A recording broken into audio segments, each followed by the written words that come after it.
Hi, this is Greg Nash. I'd like to welcome you to another It's a Grand Life.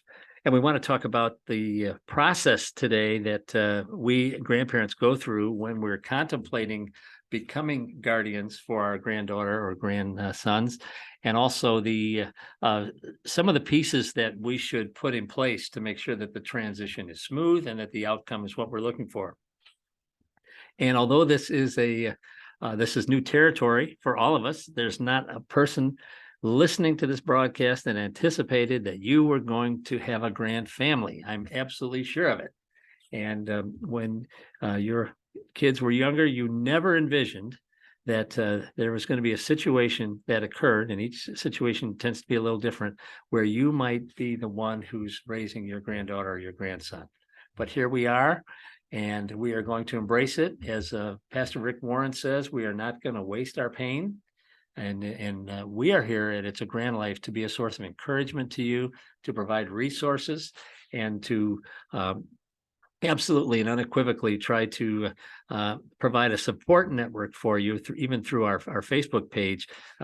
It's a Grand Life. We'd love for you to come out and sign up for that, and let us know if there's any guests you want us to interview, or if there's any subjects you want us to tackle. We've got some phenomenal shows coming up. But right now, we're going to talk about seeking outside help, and to help you navigate this new life.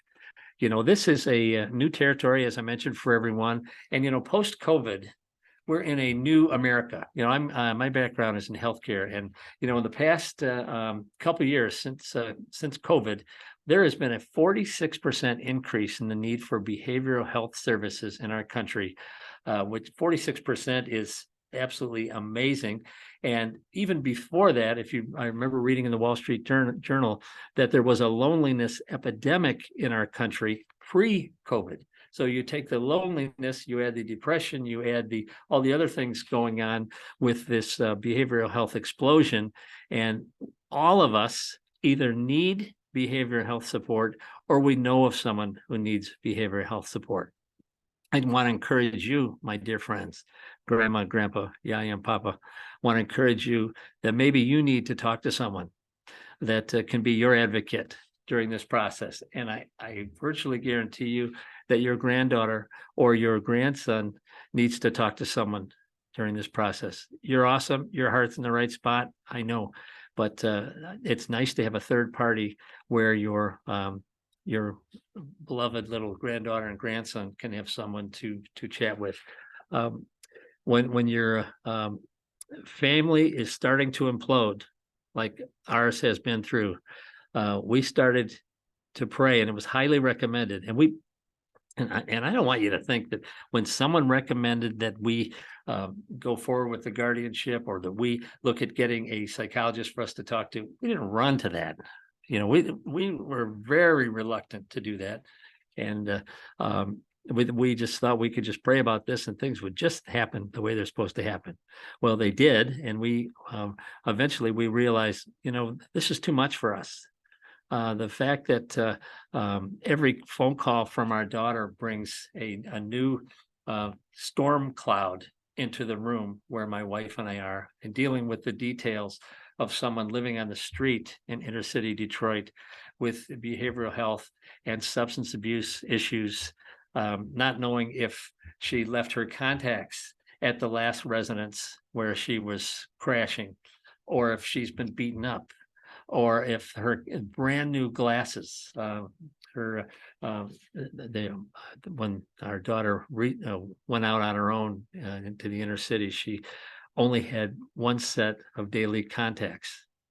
And that's just a recipe for disaster. So her mom, who's probably like a lot of you ladies out there, immediately said, we've got to call the LensCrafters, and we've got to get some glasses for our daughter. She can't see. So she immediately bought these glasses, and we didn't know where she was or have a way of getting them to her. But she reached out to her uncle, and we were able to work out an exchange where her uncle was able to deliver these things and some basic toiletries and what have you, because she's staying in homes without electricity, without heat, without plumbing. And when you process that on a daily basis, there's some days it's really challenging to get out of bed.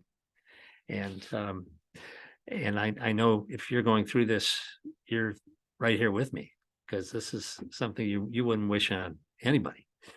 But that's where you are, and you may have the most phenomenal group of friends and a pastor with a phenomenal listening ear, but I would still recommend that you talk to a professional, and they've got insight that, in fact, we're going to have some psychologists on the program a little later this year. They are so talented, and they have just such incredible expertise at the grand family situation.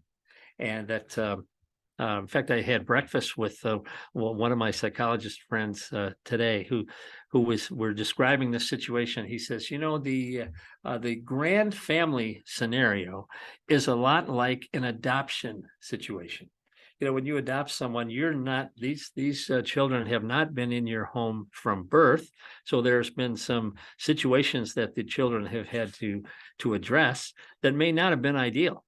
And but you inherit the child, and you inherit the previous trauma that they're wrestling with, or that they've pushed down in their feelings, and you may need some help to address that. I thought that was really helpful. So those of you in an adoptive situation, this podcast for you too. And remember that verse I shared a couple of weeks ago, one of my favorites, that from James 1:27. The pure religion is this: to look after orphans and widows in their distress, and to keep oneself unspotted from the world. Man, if you're looking out for the orphans and you're helping the widows, you're right where God's heart is. And that's where you get the grand life. Because what I found is the minute that I start sharing my story out of concern for you, and I start praying for you and trying to get the resources that could be a blessing to you, my pain is minimized. It doesn't go away, but it's minimized, because I don't want it to always be about me. We are so delighted that you are here with us today, and just want to again underscore the fact that the need for talking to professionals, and what a difference that makes. And our psychologist, who's absolutely terrific, she's going to be on in a couple of weeks, shared with us a concept which I thought was just so great. Was about the concept about how you're grieving for your daughter or your son who's on the wrong path. You may even feel guilty that there's not more you can do, because you can't run down into the inner city Detroit in a drug zone and start interacting with your daughter and her druggie friends and try and make life better for them. That there's not a lot of wisdom in that. So there's a lot of grieving that goes on from a parent standpoint. And from your granddaughter or grandson standpoint, there are things that maybe are bottled up inside of them that you can't get out. And what we found anyway is that having a third-party professional deal with our granddaughter and deal with Yaya and I has really, really been helpful. Want to encourage you in that regard to find a healthcare behavioral health professional to talk to. And 10 years ago, we would never say this, right? We wouldn't talk about this, but if with the 46% explosion in behavioral health in our country, either you're wrestling with it or somebody that's wrestling with it, and let's get the help that we need to help us live the grand life. I want to thank you for joining us today. Please join us next time and invite your friends for another It's a Grand Life. Thank you. Remember to never waste your pain. Your story can help others. That's the whole point of It's a Grand Life. Please reach out to me. I can be a blessing to you and pray for you, or help you connect to free resources that can make your journey a little easier. God can use your situation to bless others, even halfway around the world. Together, we have hope.